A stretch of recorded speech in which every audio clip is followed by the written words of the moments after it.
ter me convidado. Estou muito feliz, viu, pelo convite. E estou aqui, espero ajudar a todos para a gente tirar bastante dúvidas sobre essa questão desse tema, né? Que é muito importante, a questão da ansiedade e a deficiência visual, né? Uhum. A gente que agradece, né, a você, ao José, por ter topado. Então, você quer se apresentar pra gente? Posso me apresentar para vocês, sim. Bom, meu nome é Ana Kelly, né? Ana Kelly Cavalcante. Eu sou psicóloga clínica, né? Na área de adulto e na área de criança, e faço orientações com pessoas deficientes visuais, né? Eu tenho um projeto também que chama Baixa Visão Brasília, aonde a gente leva a conscientização dessa questão da baixa visão, a questão das limitações, da aceitação da deficiência visual, enfim, uma série de fatores, né? Através de palestra, de evento, workshop. E eu trabalho em uma clínica aqui em Brasília, né, de psicologia, onde eu atuo na área clínica. Eu já escrevi um livro fui coautora de um livro que se chama Muito Além da Visão, onde nesse livro foi contada a minha história, né, como a minha história de vida, nessa questão tanto pessoal, que além disso eu sou mãe, eu moro sozinha, então eu fui coautora de um livro que se chama Muito Além da Visão, onde foi vendido mais de 1.000 exemplares. Bacana. Isso. E aí eu fui selecionada porque eles selecionaram um deficiente de cada estado do Brasil, e eu fui selecionada para representar Brasília. Então, basicamente, eu acho que deu para entender um pouquinho, né, da minha apresentação. Sim. Então, vamos lá com as perguntas? Vamos sim. Então, bora lá na primeira. Eu tô aqui com minha irmã, ela tá sendo meus olhos. Ela que vai me ajudar. Ela é estudante de psicologia também. Ah, que bacana, muito bacana. Eu, de vez em quando, vocês não se importam, eu tô com uma lupinha aqui, né, que é para eu olhar os comentários, né? Ah, tá certo, não? Quando eu deficiente visual, eu tenho baixa visão também, eu tive toxoplasmose, né? E tenho baixa visão, eu tenho 10% no olho esquerdo e 5% no olho direito. Pronto. Vamos lá com a primeira pergunta?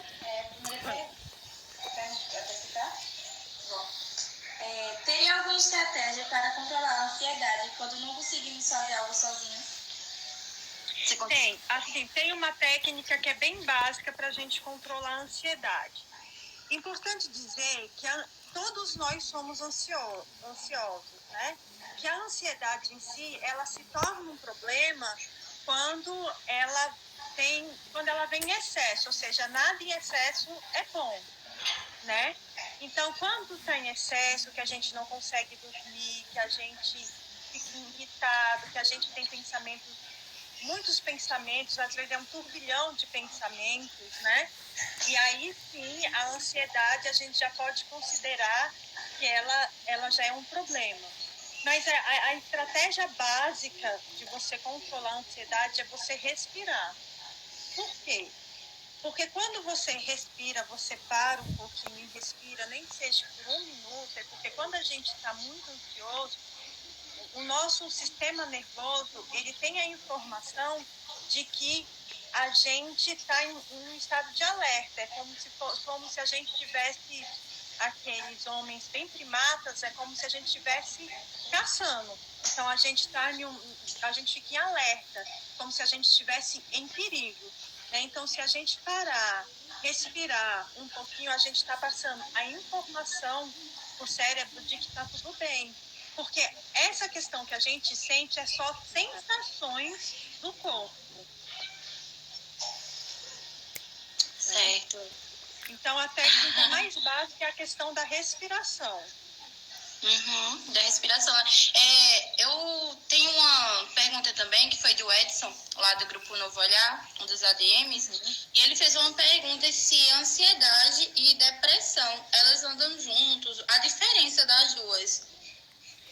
Olha só, a ansiedade e a depressão, a ansiedade ela realmente pode desencadear a depressão, mas a gente pode ter só a ansiedade e a gente pode ter só a depressão. Mas na maioria das vezes, né, cada caso é um caso, acaba que quem tem a ansiedade acaba desencadeando a depressão. Então, muitas vezes elas andam lado a lado. Tô entendendo. Tem mais alguma? A diferença de uma com a outra, né? Que você falou da depressão para a ansiedade. Sim, sim, a diferença. A questão a diferença é que, basicamente, é que a ansiedade é quando você está preocupada com o futuro, né? Você tem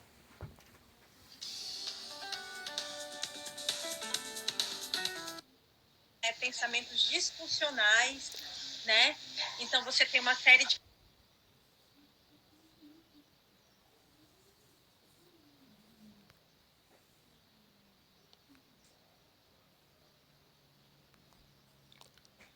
são os sintomas mais simples, né, da ansiedade, né?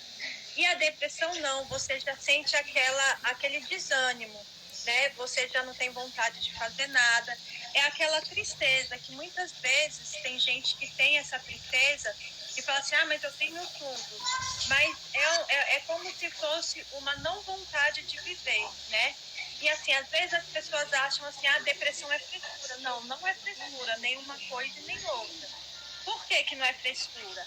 É porque muitas vezes a pessoa passa por determinados tipos de situações ou problemas, né, que desencarreta a questão da depressão, a questão da ansiedade, a questão do transtorno do pânico, que é um tipo de ansiedade. Enfim, vai desencadeando uma série de doenças psicossomáticas, né? Entendi. Qual é a outra que é uma bem parecida? Sim, assim, afinal, qual é a diferença entre ansiedade e transtorno de ansiedade?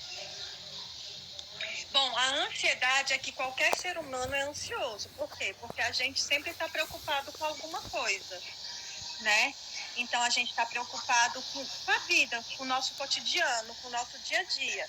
Então, é uma preocupação que a gente tem para resolver os nossos problemas, vamos colocar assim, de uma forma bacana, de uma forma moderada, né?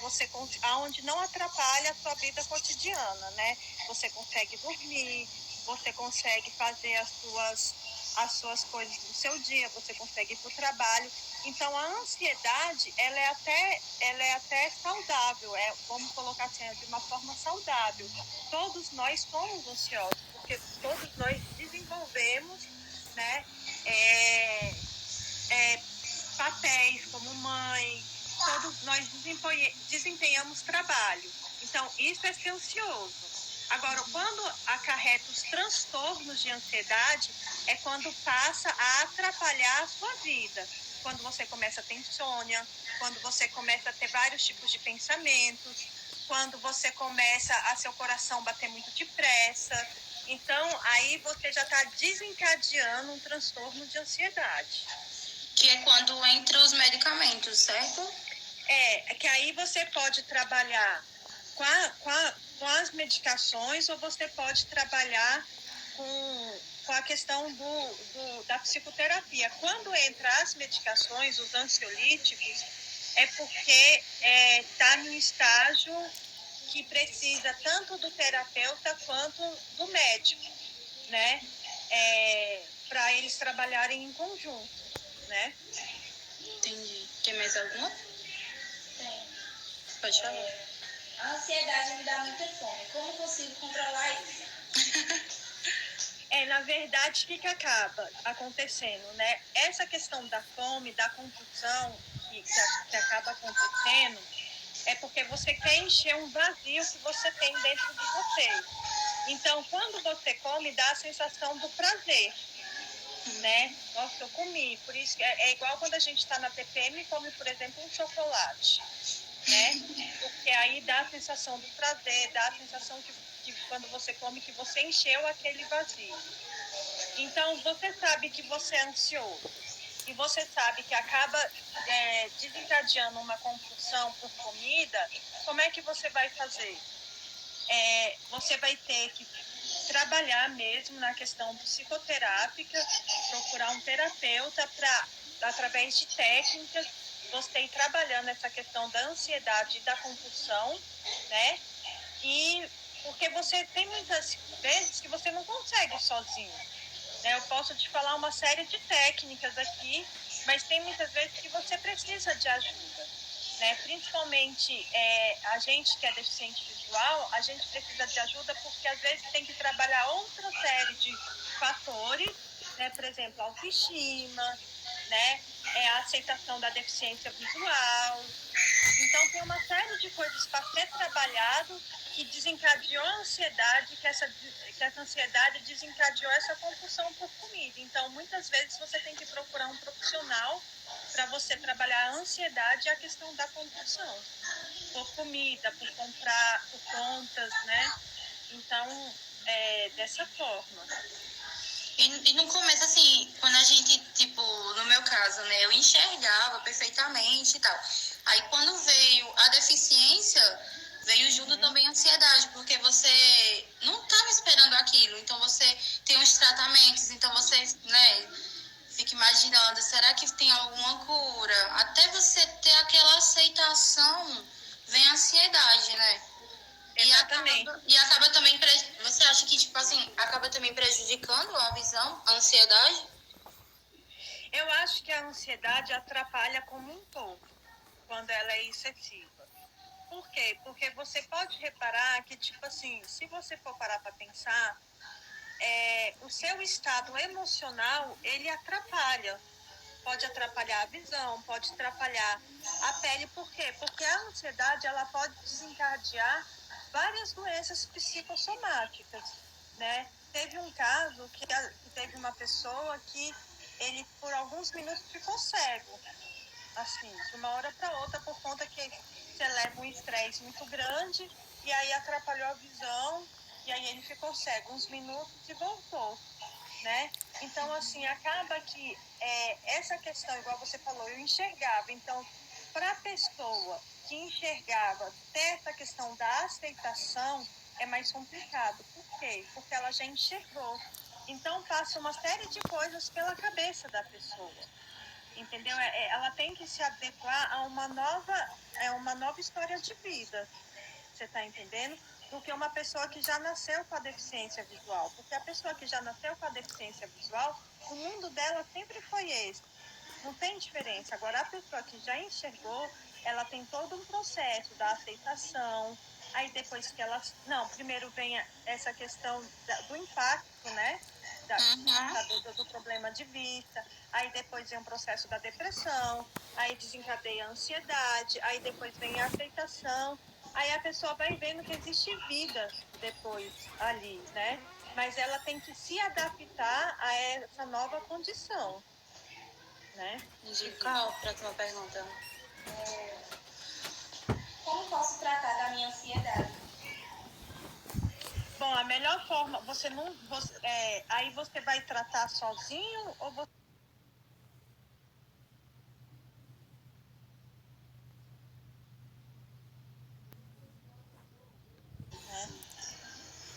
Eu só vou te pedir licença aqui, porque o Jota me mandou uma pergunta da Lana, da Bahia, né? Sim, sim. Que ele colocou aqui, ó, Lana da Bahia. Tenho crise de ansiedade e o que faço para tentar me acalmar? Eu tomo a medicação ritmo acho que é esse o nome. Então, foi o que eu falei, a técnica mais tranquila que tem é a questão quando você vê que está em crise de ansiedade, você senta, você respira, se vier algum pensamento ruim, você procura chegar e falar assim, oi, pensamento, obrigada, pensamento, e tchau, pensamento, que é o tempo que você leva para poder pegar e respirar e passar para o seu sistema nervoso que está tudo tranquilo. E ela falou que toma essa medicação, que tenta dosar. Essa medicação é uma medicação natural, né? Então, aí eu pergunto para a Lana, da Bahia, é ela que se medica? Porque a gente não pode se medicar. muitas vezes a gente precisa de procurar um especialista para trabalhar essa questão da ansiedade. Porque nem muitas vezes, tipo, um medicamento que é bom pra uma pessoa é bom pra gente, né? Porque às vezes a gente conversando aí fala, né? Tipo, eu tô numa crise de ansiedade, aí as pessoas, tem tal remédio que seria bom, porque tu não compra esse e tal. Aí às vezes a gente escuta um amigo e não procura um profissional. Exatamente. E assim, aí às vezes a gente vai idosa, aí toma o remédio, aí melhora. Aí tem uma outra crise. Aí às vezes a crise é mais forte, aí você tem que aumentar a dosagem da medicação. Então, assim, o psiquiatra, o médico, ele sabe realmente qual é a medicação adequada e se realmente precisa de tomar a medicação, que muitas vezes só com a terapia resolve, né? Então, é importante essa questão de você procurar um médico, de você procurar uma orientação, entendeu? E de você não se automedicar. Entendi. Tem mais alguma? Ela tá dando uma olhadinha aqui. Tá certo, tá tranquilo. Como posso tratar a ansiedade em crianças? Bom, a ansiedade, a criança por si só tem que realmente saber se ela é muito ansiosa ou se ela é muito agitada, né? Porque a criança por si só ela tem muita energia. Então, hoje em dia, para você tratar a ansiedade em criança, a melhor forma que tem é procurar um psicoterapeuta infantil, né? Para ver o que está desencadeando a questão da ansiedade. Porque a criança, hoje em dia, ela é cheia de informação. Tem a internet, então tem um tablet, tem televisão. Então, ela é bombardeada o tempo inteiro, né? Então, isso acarreta a ansiedade, né? Mas uma orientação que eu dou é padronizar essa questão da criança ter hora para dormir, hora para comer, ter os seus horários, né? Para assistir televisão, ter horário para tudo, para poder se organizar, né? E aí tudo isso vai ser um hábito. Então, a criança, ela, principalmente, ela tem que ter o horário de dormir para ela poder crescer, para ela poder dormir, ter as suas atividades e poder padronizar tudo isso para ver se ela fica mais tranquila. Se ela não ficar mais tranquila, aí é procurar um especialista para ver o que está desencadeando essa questão da ansiedade. Mais alguma? Se você estiver escutando um barulho aí por conta do Heitor, que é meu filho, que não tá ficar quieto. Não, tranquilo. Ele não fica quieto de jeito nenhum. Seu filho tem quantos anos? Tem 3 aninhos. A minha deficiência veio depois que ele nasceu. Quando ele completou 6 meses, aí eu fui perdendo a visão. Uhum. E a sua deficiência, ela causou por quê? Então, eu tenho a síndrome de Vogt-Konayajarada, né? Que causou descolamento de retina, uveitis. E na gravidez, foi uma gravidez bastante complicada. E eu tive pré-eclâmpsia, então foi daí que começou tudo. Ele nasceu prematuro, ele nasceu de 6 meses, ficou 2 meses na UTI, entendeu? Então, os médicos falam que a pré-eclâmpsia como se tivesse aberto as portas para vir essa síndrome. Entendi. Mas eu entendi. Para começar a terapia com psicólogo, é preciso passar por um médico? Olha, às vezes não, né? Geralmente a gente tem encaminhamento principalmente de crianças, né? Mas às vezes, se você achar que realmente é necessário ir num psicólogo, basta procurar a terapia, né? Mais algum? Não. Então, vamos falar agora um pouquinho da deficiência visual. Vamos sim. Tem algum aí de deficiência? Então... gente, mande mais perguntas. Em questão da deficiência visual, as pessoas que já nascem com a deficiência e as pessoas que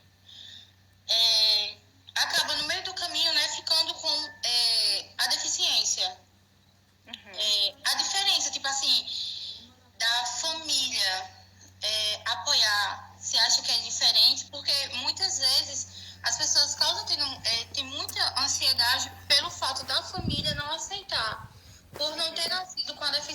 deficiência? Uhum. Qual... Quando a pessoa nasce com a deficiência, a família passa por uma turbulência de adaptação, né? Hoje eu acredito que a família ela tá melhor, né, nessa questão da aceitação da pessoa com deficiência. Mas eu acho que, como um todo, tanto a pessoa que nasce quanto a pessoa que adquire no decorrer da vida adulta ou da adolescência, a família acaba adoecendo. Como assim adoecendo? Porque ela também tem que se adaptar a essa nova história, né?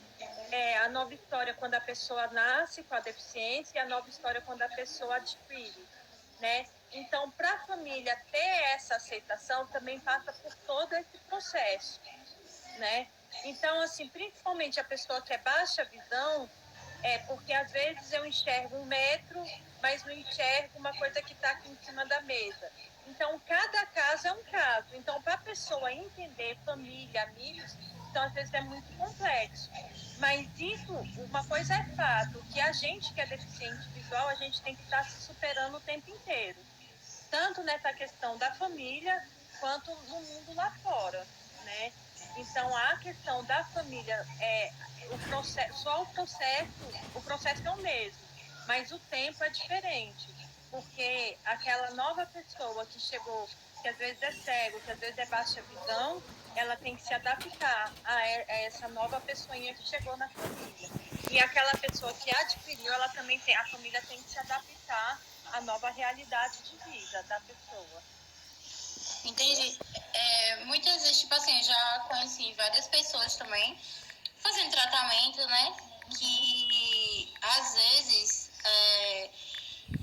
a ansiedade vem pelo fato realmente disso, né? Da família às vezes não aceitar de cara. E às vezes o deficiente aceita primeiro do que a família. E aí fica aquela coisa, né? Não, você não pode aceitar, você vai ficar bom. Se você aceitar porque você não tem fé que vai ficar. Aí começa aquela confusão toda, aí vem a ansiedade, aí fica aquela bagunça. É verdade. Uma outra coisa que acontece com a família é a questão, principalmente da mulher, da superproteção, né? Ai, você não pode sair. Ai, você não pode namorar. Ai, você não pode, você não pode. Mas a gente tem que entender que nós pessoas com deficiência, a gente tem uma vida como outra qualquer. Porque eu acredito que existem 2 tipos de limitação. A limitação que é visível, que é a limitação física, que é a visual, auditiva, enfim, cadeirante. E essas limitações que a gente não vê, que as pessoas ditas normais também têm, que às vezes são os transtornos, que às vezes é uma dificuldade de fazer vínculo, que às vezes é uma dificuldade de se relacionar, às vezes a pessoa é muito arrogante. Isso tudo, se você for parar para pensar, é um tipo de limitação, né? Então, nessa questão da família, tem a superproteção da pessoa que é deficiente visual. A família tem que deixar a pessoa viver, né? Ter a casa dela, namorar, quebrar a cara, sair, estudar, porque o deficiente visual, ele é uma pessoa comum, como outra qualquer. Agora, ele tem uma limitação. Sim, verdade. Tem mais perguntinhas aqui pra tu. Pode ler, Nai. Existe algum remédio para ansiedade que deixa a visão turva? Quem falou foi do... Olha, isso daí pode ser um efeito colateral. Nessa questão do remédio, o psicólogo ele não pode indicar. É claro que a gente sabe os efeitos colaterais, mas isso é bom você perguntar ao seu médico, né? Certo.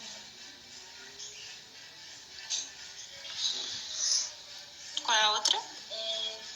Falar assim, tem algum alimento que pode ser prejudicial para quem sofre com muita ansiedade? Eu achei muito interessante, eu sei que tem os alimentos que são calmantes, né? O melão, o chá de camomila, enfim. Mas hoje em dia tem o nutricionista do comportamento, né? Onde é trabalhada essa questão dos alimentos, né? Que trabalham a questão dos transtornos, né? Do comportamento. Então, eu acredito que é bom procurar um especialista para ver essa questão alimentar. Tem mais? Tem. J. Oliveira falou. Como lidar com a deficiência e a ansiedade? Eita, peraí, no seu caso, o que você faz... Eu fiquei pensando... Eita, vamos lá. Como lidar com a ansiedade e a deficiência? No seu caso, Ana Kelly, o que você faz para saber lidar com suas situações? Bom, vamos lá. Primeiro eu vou responder, eu vou por parte, né? Vou fazer igual o Jack e vou responder essa pergunta por parte. Como lidar com a ansiedade e a deficiência? Eu sou muito ansiosa, eu vou confessar para vocês, realmente. É muito mais fácil para mim lidar com a deficiência visual, por quê? Porque eu já nasci assim, né? Eu tive toxoplasmose congênita, né? Então é o que eu estava te falando, que o meu mundo é esse, né?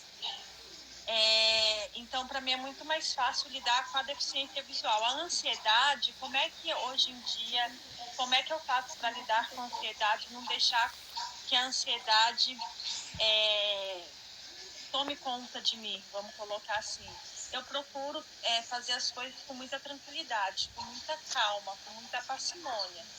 Eu prefiro hoje em dia fazer menos coisas e fazer as coisas mais bem feitas, que vai me trazer menos ansiedade. Muitas vezes eu já deixei de ganhar mais dinheiro, por exemplo, porque eu tenho um filho de 10 anos. Então eu quero cuidar dele, eu quero participar da infância dele. Então hoje em dia eu trabalho meio período. Eu podia estar trabalhando o dia inteiro, podia colocar uma pessoa para olhar ele.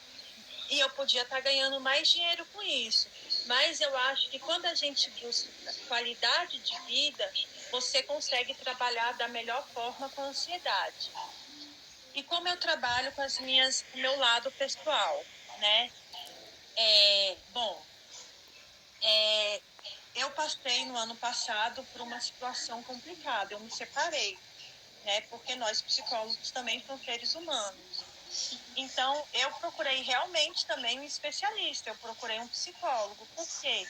Porque a pessoa, muitas vezes, tem um olhar de fora, o terapeuta tem um olhar de fora, aonde vai ajudar você a trabalhar com seus conflitos, né? Então, principalmente o psicólogo, não tem como ele não estar bem e tratar do outro, porque para você poder tratar do outro, você tem que estar bem. Então, eu procurei nessa questão da separação um terapeuta, né? E eu sou uma pessoa muito tranquila, eu procuro realmente parar, eu não procuro discutir, eu não sou uma pessoa que discute, eu sou uma pessoa muito tranquila. Então, se eu ver que eu vou discutir, eu realmente paro, eu respiro, eu não procuro resolver as coisas de cabeça quente, porque eu acho que o diálogo é a melhor forma de você estar conversando com o outro, né? Então, é mais ou menos assim que eu resolvo as minhas coisas.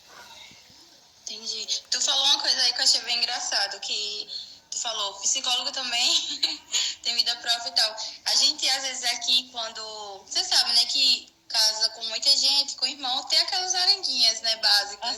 Claro. Aí minha irmã, como é estudante de psicologia, então quando ela fazia alguma coisa, meu irmão já dizia, oxi, tu não é estudante de psicologia? Você não pode se estressar. E era que ela se estressava mesmo. Porque as pessoas têm isso, né? Tipo, que o psicólogo, ele não pode se estressar, só vive no mundo das nuvens. Teve uma vez que eu ouvi de uma amiga que eu não sofria. Eu falei assim, não, como assim eu não sofro? Ela não, psicólogo não sofre. Eu falei, gente, a pessoa sofre, a pessoa chora, né? A pessoa é um ser humano. Portanto, é que quando as pessoas vêm falar com a gente, ela já fala assim, mas você é psicólogo, você não pode fazer tal coisa, né? Se você for parar para pensar, é igual o médico também adoece, né? Verdade. Então, dentro de cada profissão tem um ser humano.